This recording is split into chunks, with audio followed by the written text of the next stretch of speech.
వర్షిణిని చూపించాలంటూ jail అధికారులతో వాగ్వాదానికి దిగుతోంది. ములాఖత్లో వర్షిణిని కల్పించాలి అంటూ కూడా అఘోరి జైలు అధికారులతో అక్కడ కాస్త ఉద్రిక్త వాతావరణాన్ని క్రియేట్ చేసే ప్రయత్నం చేస్తోంది. లాయర్తో మాట్లాడించాలి, నాకు వర్షిణిని చూపించాలి, నేను వర్షిణిని కలవాలి అంటూ కూడా అఘోరి పట్టుబడినట్టుగా కూడా పట్టుబడుతూ అధికారులతో ఆమె ప్రశ్నిస్తున్న దృశ్యాలు కూడా మనం బిగ్ టీవీ స్క్రీన్ పైన చూడొచ్చు. అయితే ప్రస్తుతం నార్సింగ్ రీహాబిలిటేషన్ సెంటర్లో వర్షిణి ఉంది. వర్షిణికి ఇప్పటికే సిబ్బంది కూడా కౌన్సిలింగ్ ఇస్తున్నారు. ఆవిడ మానసిక స్థితి సరిగ్గా లేదని తల్లిదండ్రులు ఆవేదన చెందుతున్న నేపథ్యంలో వర్షిణిని రీహాబిలిటేషన్ సెంటర్కి పంపించారు. అక్కడ ఉన్నటువంటి సిబ్బంది ఆమె కౌన్సిలింగ్ ఇస్తూ ఆమె నార్మల్ అయ్యే స్థితికి తీసుకొచ్చే ప్రయత్నం చేస్తున్నారు. అయితే ఇప్పటికే అఘోరి 14 రోజుల రిమాండ్లో ఉన్నారు. వర్షిణిని చూపించాలి, వర్షిణితోనే మాట్లాడాలి, ములాఖత్లో నాకు వర్షిణితో ములాఖత్ చేయించాలి అంటూ కూడా జైలు అధికారులతో అఘోరి వాగ్వాదానికి దిగుతుంది. ప్రస్తుతం దీనికి సంబంధించి పూర్తి డీటెయిల్స్ అందించడానికి మా ప్రతినిధి గౌతమి సిద్ధంగా ఉన్నారు. గౌతమి, చెప్పండి. అయితే అఘోరి జైల్లో అధికారులతో వాగ్వాదానికి దిగుతుంది. వర్షిణిని చూపించాలి, తన్ని కలవాలి అంటూ కూడా చెప్పడం చూస్తుంది. ఇదంతా చేస్తుందంటూ కూడా చెప్తున్నారు. ఏంటి అసలు ప్రస్తుతం అఘోరి పరిస్థితి ఏంటి? పోలీసులు ఏమంటున్నారు? రైట్ ప్రియా, అయితే అఘోరిని అరెస్ట్ చేసిన తర్వాత ముఖ్యంగా నిన్న నైట్ అంతా కూడా తను చాలా కామ్గా ఉంది. అలాగే లోపల ఎవరితో కూడా తను మాట్లాడలేదు అని కూడా చెప్పడం జరిగింది. అయితే ఈ నేపథ్యంలోని తను కామ్గా ఉండడమే కాదు, కొన్ని మంత్రాలు చదవడం కానీ లేకపోతే కొన్ని పూజలు చేయడం కానీ తను చేసింది అని కూడా బయటకు వినిపిస్తూ ఉన్నాయి. అంటే మనం గతంలోని మనం చూసాం, దేవుళ్ళ దగ్గరికి వెళ్ళినా లేకపోతే ఎక్కడికి వెళ్ళినా సరే తను కొన్ని సింబల్స్ చూపిస్తూ దేవుళ్ళని పూజ చేసే విధానాలు మనం చూస్తూ ఉన్నాం. అయితే ముఖ్యంగా ఇక్కడ జైల్లోకి వెళ్ళిన తర్వాత ఎవరితోని మాట్లాడకుండా ఉండి ఇలాంటి మంత్రాలు అలాగే ఈ ముద్రలు పెట్టి అందరినీ కూడా భయపెట్టే ప్రయత్నం కూడా చేసింది. ఇదే కాకుండా జైల్లో గట్టిగా నేను వర్షిణిని చూడాలి, నా కోసం వర్షిణి బయట వెయిట్ చేస్తుంది, నేను ఎలా అయినా ములాఖత్ పెట్టండి, వర్షిణితోని నాకు ములాఖత్ కావాలి. ఇదే కాకుండా తను కూడా నాలానే నేనే కావాలని కోరుకుంటూ ఉంటుంది. సో ఖచ్చితంగా నాకు చూపించండి అని చెప్పి కూడా ఎవరైతే తన తరపున వాదిస్తూ ఉన్నాడో లాయర్కి అయితే చెప్పడం జరుగుతుంది. అంటే ముఖ్యంగా ఈ లాయర్ని కూడా తను వేడుకుంటుంది అనమాట, నాకు వర్షిణి కావాలి, వర్షిణిని చూపించండి అని చెప్పి కూడా జైల్లోని చాలా హడావిడి చేస్తున్న పరిస్థితి కూడా ఇక్కడ మనకి క్లియర్గా కనిపిస్తుంది. అయితే ఇటు వర్షిణి వచ్చేసరికి తిను కూడా సేమ్ ఇదే తీరులో మాట్లాడుతుంది. ఎందుకంటే తను కూడా శ్రీనివాస్ దగ్గరికి వెళ్తారు, నాకు శ్రీనివాసే కావాలని చెప్తోంది. ఎందుకంటే నేను శంకర్పల్లి పిఎస్లో కూడా సిఐతో కూడా ఇదే విధంగా తను మాట్లాడింది. సిఐ కూడా ఆశ్చర్యపోయారు అని అయితే తన మాటల్లో చెప్పడం జరిగింది. అయితే వయసుకి చిన్నదైనా సరే తను మాట్లాడే మాటలు కావచ్చు, తన పద్ధతి కావచ్చు, ఏ మాత్రం కూడా సరిగా లేదు అని కూడా సిఐ కరాఖండిగా చెప్పారు. ముఖ్యంగా తన మాట తీరు, నేను ఎవరి మాట వినను, నేను ఎవరితో కూడా వెళ్ళను, నాకు శ్రీనివాసే కావాలంటే తనతో పాటు నాకు కూడా జైల్లో వేయండి, మా ఇద్దరిని కలిపి వేయండి అని చెప్పి కూడా తను మాట్లాడుతున్న పరిస్థితి కూడా ఏదైతే ఉందో, అయితే తనకి మెంటల్గా ఏమైనా అయిందా అంటే మెంటల్ పరిస్థితి. రైట్ ప్రియా, శ్రీనివాస్ని కలవాలని చెప్పడం, శ్రీనివాస్ అనే అఘోరి కూడా వర్షిణియే కావాలని చెప్పడం, అండ్ ఇప్పుడు జైల్లో కూడా ఆయన ఏదో మంత్రాలు చేస్తున్నారు అని కూడా చెప్తున్నారు. సో వర్షిణి పైన ఏదైనా క్షుద్ర పూజలు ప్రయోగించారా, అందుకే ఆవిడ అఘోరి కావాలని పదే అడుగుతోందా? ఇప్పుడు జైల్లో కూడా క్షుద్ర పూజలే చేస్తున్నారా అఘోరి? రైట్ ప్రియా, అయితే దానిపైన ఇంకా క్లియరెన్స్ అయితే రాలేదు. మరి తను ఎటువంటి పూజలు చేస్తుంది ఏంటి, ఎందుకంటే బయట కొంతమందితో మనం మాట్లాడినప్పుడు ఇప్పటి వరకు ఈ యొక్క పాటలో అటు బాలకృష్ణ కావచ్చు లేకపోతే రుద్ర కావచ్చు, ఇలా ప్రతి ఒక్కరు మాట్లాడుతున్నప్పుడు ఎవరి వాదనలు వారు వినిపించడం కూడా జరిగింది. అంటే ముఖ్యంగా ఇటు శ్రీనివాస్కి అలాంటి మంత్రాలు వచ్చు, లేకపోతే తనకి పెట్టే సింబల్స్ కావచ్చు, తను మాట్లాడే మాటలు కావచ్చు, తను ప్రయోగించే ఏదైనా సరే తంత్రాలు విద్యలే అని కూడా ఇక్కడ క్లియర్గా చెప్పడం జరిగింది. మరి అయితే అటు ముఖ్యంగా బయట ఈ అమ్మాయిని ఏమైనా మైండ్ ఏమైనా మార్చే అవకాశం ఏమైనా ఉంది? ఆల్రెడీ పోలీసులు రీహాబిలిటేషన్ సెంటర్కి పంపించారు కాబట్టి తనని ఏమైనా మనసు మార్చే ప్రయత్నం చేస్తారా అని చెప్పి తిను ఈ లోపల నుంచి పూజలు ఏమైనా చేస్తుందా అంటే, వీళ్ళు ఎన్ని ప్రయత్నాలు చేసుకున్నా అమ్మాయి ఎప్పుడు కూడా శ్రీనివాస్ అనే పిలవాలి, శ్రీనివాస్తోనే ఉండాలనాలి, తన మనసు మారకూడదు అని చెప్పి లోపల నుంచి తిను ఏమైనా ప్రయత్నాలు చేస్తున్నాడా అని చెప్పి దానిపైన కూడా చాలా మందికి ఇవాళ అనుమానాలు కూడా వ్యక్తం అవుతున్నాయి. ముఖ్యంగా దీని గురించి కూడా ఇవాళ అంటే లోపల ఉన్న వాళ్ళు దగ్గరికి వెళ్ళాలన్నా లేకపోతే ఏమైనా మాట్లాడాలన్నా కూడా కొంచెం సందేహం పడుతున్నట్టు కూడా ఇక్కడ క్లియర్గా కనిపిస్తుంది. అయితే నిన్న మహిళా కమిషన్ కూడా వెళ్ళి కలవడం కూడా జరిగింది. సో అక్కడ కూడా సేమ్ ఇదే వర్షిణి ఎక్కడ చూసినా సరే నాకు వర్షిణియే కావాలి, నేను వర్షిణితోనే ఉంటాను, ఇద్దరు భార్య భర్తలు అని కూడా చెప్పుకుంటూ ఉన్నారు. సో ములాఖత్ పెట్టండి అని అయితే ఇక్కడ క్లియర్ గా చెప్తూ ఉన్నారు. మరి బయట ఈ అమ్మాయి పరిస్థితి కనుక చూసుకున్నట్లయితే పోలీసులు ఏం చెప్తున్నారు? అఘోరి అనే శ్రీనివాస్ కి వర్షిణితో ములాఖత్ ఏర్పాటుకి ఏమైనా చేస్తున్నారా అంటే, వాళ్ళతో వాగ్వాదానికి దిగుతుంది కదా, సో వాళ్ళు ఏమైనా ప్రయత్నాలు చేస్తామని చెప్పారా అఘోరికి?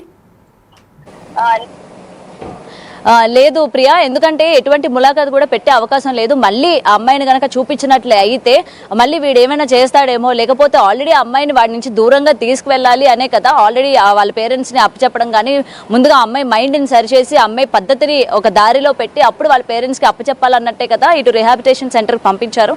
సో డెఫినెట్గా శ్రీనివాస్కి అయితే చూపించే ప్రయత్నం చేయరు. ఎందుకంటే మొత్తం కూడా జరిగింది శ్రీనివాస్ వల్లనే కాబట్టి వాళ్ళ అమ్మాయి ప్రవర్తించిన తీరు కాబట్టి వాడే కావాలి అని చెప్పి తన దగ్గరికి వెళ్ళిపోవడం కావచ్చు, ఇన్ని రోజులు తనతో ఉండడం కావచ్చు, ఇదంతా కూడా అమ్మాయిని ట్రాప్ చేసి ఆ అమ్మాయిని కావాలని తీసుకుపోయాడు అని చెప్పి జరుగుతున్నప్పుడు ఇటు తిను ములాఖత్ కావాలి లేకపోతే వర్షని చూపించండి అంటే ఏ మాత్రం కూడా చూపించే ప్రయత్నం చేయరు పోలీసులు. ఎందుకంటే పోలీసుల అండర్లో ఆ అమ్మాయి ఉంది. మరోసారి కనుక చూపిస్తే ఈ అమ్మాయి ఇంకా బలపడే అవకాశాలు ఉన్నాయి. ఎందుకంటే ఇంకొకసారి కనుక చూపిస్తే అక్కడి నుంచి వచ్చే ప్రయత్నం కూడా చేయదు. ఇంకా అక్కడ చాలా వాగ్వాదానికి దిగే అవకాశాలు కూడా ఉన్నాయి. కాబట్టి ఎట్టి పరిస్థితుల్లో కూడా వర్షిణిని పోలీస్ స్టేషన్కి తీసుకెళ్లరు. కేవలం రిహాబిలిటేషన్ సెంటర్లోనే 15 రోజుల పాటు తన అబ్జర్వేషన్లో ఉంచి తన మైండ్ సెట్ అది క్లియర్ చేసి కౌన్సిలింగ్ ఇచ్చి తర్వాత వాళ్ళ పేరెంట్స్ ఇంటికి విజయవాడ పంపించే అవకాశాలు ఉన్నాయి. వాళ్ళ పేరెంట్స్కి అప్పచెప్తామని అయితే పోలీసులు చెప్పడం జరిగింది. సో ఎట్టి పరిస్థితుల్లో కూడా ఇటు శ్రీనివాస్ ఎంత మొరపెట్టుకున్నా నాకు సహాయం చేయండి, వర్షిణి కావాలి, మేము ఇద్దరం కూడా అమర ప్రేమికులం, మాకు చూపించండి అని చెప్పి ఎంత మొరపెట్టుకున్నా సరే ఏ మాత్రం కూడా వర్షిని తీసుకెళ్లే పరిస్థితి లేదు.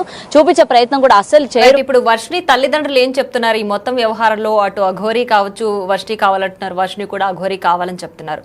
సో వర్షిని తల్లిదండ్రులు ఏం చెప్తున్నారు? తను కోలుకునే స్థితి కనిపిస్తుంది, రీహాబ్లో తను కోలుకుంటుంది అనే ఆశాభావం ఏమైనా వ్యక్తం చేస్తున్నారా?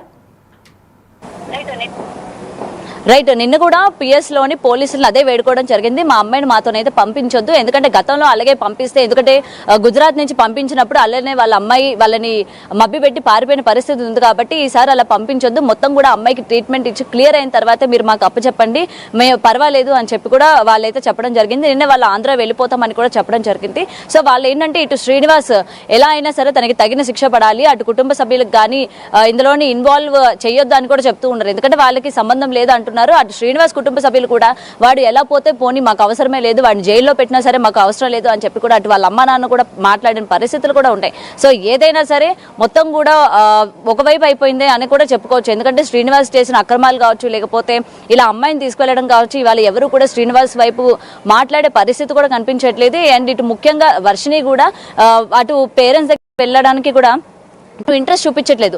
ఏదైనా సరే నన్ను వదిలేస్తే నేను మా అత్తగారి ఇంటికి వెళ్ళిపోతాను అంటే శ్రీనివాస్ వాళ్ళ అమ్మగారి ఇంటికి వెళ్ళిపోతానని అయితే అమ్మాయి ఖరాఖండిగా చెప్తుంది. ముఖ్యంగా వాళ్ళ పేరెంట్స్తో కూడా ఇదే ఫేస్ టు ఫేస్ చెప్పడం జరిగింది. నిన్న కూడా గుర్తుపట్టడం కూడా జరిగింది. ఎందుకంటే ఇక్కడ చాలా మంది అమ్మాయి కాన్షియస్లో లేదు, అమ్మాయి ఎవరిని కూడా గుర్తుపట్టే పరిస్థితుల్లో లేదు అని కూడా చెప్పడం జరిగింది. కానీ అదేమీ కూడా లేదు. నిన్న వాళ్ళ పేరెంట్స్ ఇద్దరిని కూడా గుర్తుపట్టింది.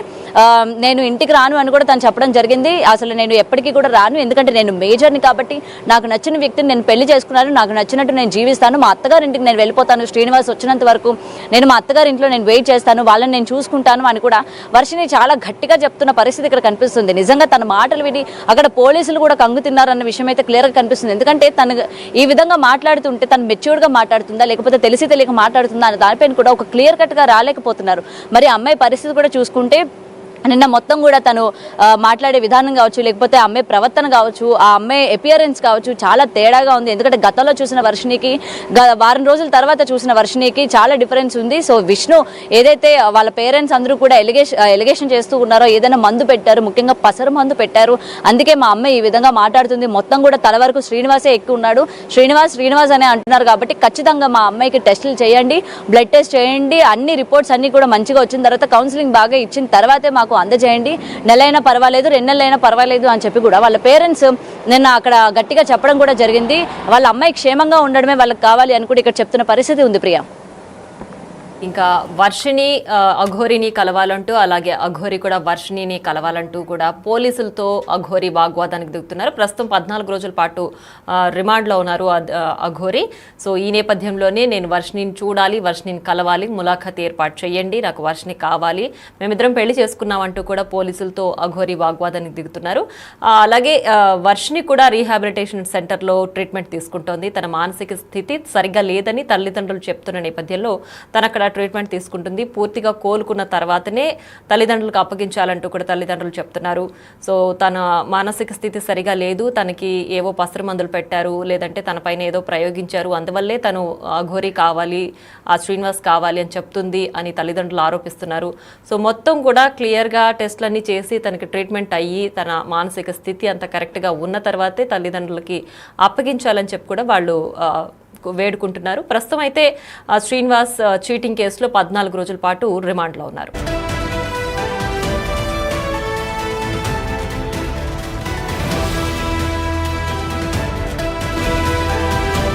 Breaking news. అఘోరి చెంచల్గూడ జైల్లో హడావిడి చేస్తోంది. తనకు వర్షిణిని చూపించాలంటూ జైలు అధికారులతో వాగ్వాదానికి దిగుతోంది.